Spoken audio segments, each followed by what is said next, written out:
You know, when you picture a queen from a fairy tale, a pretty specific image probably pops into your head, right? Powerful, maybe a little intimidating, a figure of absolute authority. But what happens when that fairy tale monarch isn't ruling a kingdom, but a family? That's exactly what we're going to get into. I mean, that line from Lewis Carroll, it just nails it, doesn't it? It's that instant, unquestioned power. There's no debate, no discussion, just a royal command. That's the queen of our collective imagination, right there. So let's ask the big question. What happens when this larger-than-life character steps out of the storybook and into our world? Well, it stops being a literary trope and becomes a really complex psychological profile, an archetype that can have a massive impact on everyone around her. Okay, to really get this, we're going to dive into what psychology calls the borderline queen archetype. It's a personality that's defined by this almost royal sense of entitlement, but also a really deep emotional instability. And we're going to see it come to life through the stories of two real women who, get this, were separated by a century, but were ruled by the exact same inner chaos. So on one hand, you've got Lindsay, a modern woman who's actually pretty blunt about her difficult nature. And on the other, Mary Todd Lincoln, the first lady they nicknamed the Republican Queen, whose behavior was, to put it lightly, a national obsession. Both were powerful, both were demanding, and as we'll see, both were driven by the very same underlying forces. So, where does a personality this huge, this demanding, even come from? It's not just some random desire for power.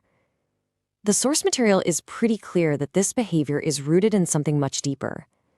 A painful wound from childhood.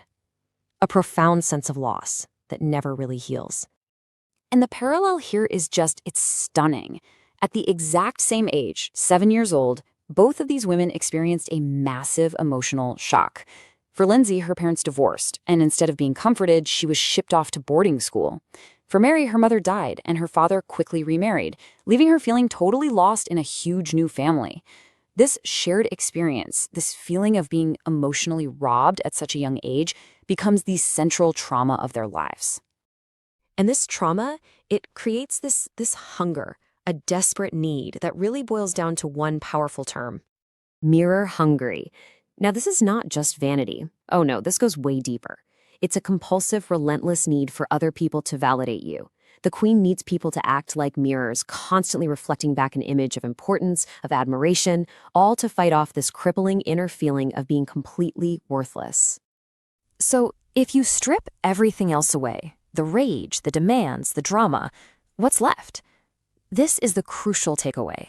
The queen's true, dominant emotional state is a profound and, frankly, terrifying emptiness. Everything she does is just an attempt to fill that void. So how does this inner void actually play out in the real world? Well, it definitely doesn't stay hidden. Oh no, it explodes outward in really dramatic, impulsive, and often pretty destructive behavior. And what you see is this pattern of just desperate impulsivity. The second the queen feels a pang of that inner emptiness, she has to fill it like right now. For Lindsay as a teen, this looked like petty theft. Small, quick acts of taking what she felt the world owed her. For Mary Todd Lincoln, it was on a much grander scale, these incredible spending sprees. We're talking 84 pairs of gloves. It was never really about the stuff. It was about the temporary hit of power that buying it gave her. I mean, can you imagine? This quote from a White House aide at the time just paints such a vivid picture. The Hellcat is getting more Hellcatical day by day. Her behavior was so volatile, so unpredictable, that the people closest to her were constantly walking on eggshells, just waiting for the next explosion. For the queen, relationships are pretty much transactional. It's like a deck of cards. People are either assets you stack in your favor to win the game, or they're useless jokers you just toss out of the deck. And we're not just talking about a falling out. This is complete erasure. Both Mrs. Lincoln and Lindsay were famous for basically excommunicating anyone, even their own family, who dared to question them or who just wasn't useful anymore. And this is where things get really intense and often really damaging, within her own family as a mother. See, when the queen has children, they aren't really seen as independent people. They're seen as subjects, and their job is to serve the throne.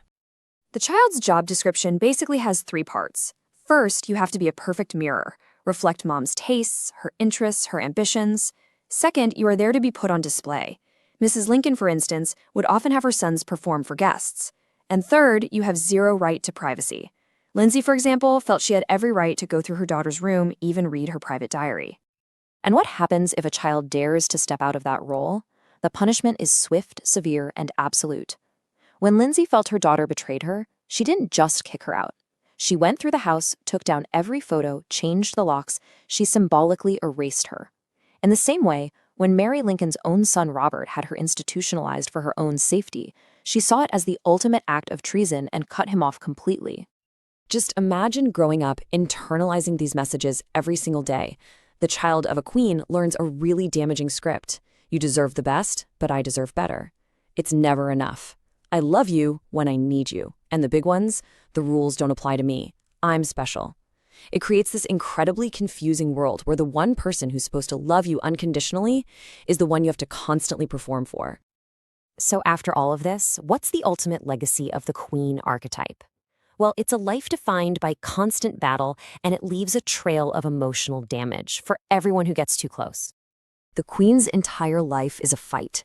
It's this relentless, desperate struggle to get the compensation she feels life denied her way back in childhood.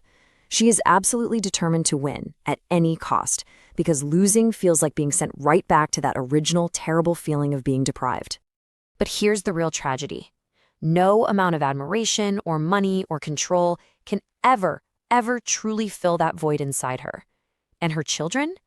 They're left with their own version of that emptiness, full of resentment and stuck striving for a love that was always conditional. And that leaves us with one final, kind of haunting question.